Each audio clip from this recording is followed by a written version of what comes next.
Hello and welcome to Restoration ERP.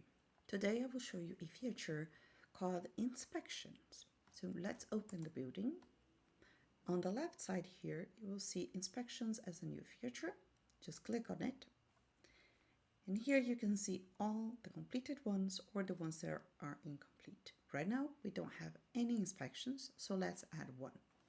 Click on Create here on the right side, and let's add a name to it. We are doing an elevator inspection.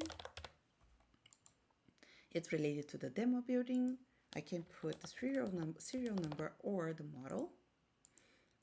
What type of maintenance inspection is this? So I'll put general maintenance, the date of the inspection, and who is assigned to it.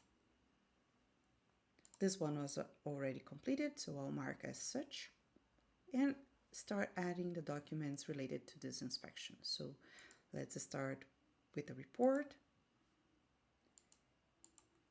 a checklist, any photos that I have, and then you can click on submit. Now I can check on completed ones, and here you will see your inspections. If I click also on all, of course it will be in there with all the information about the inspection.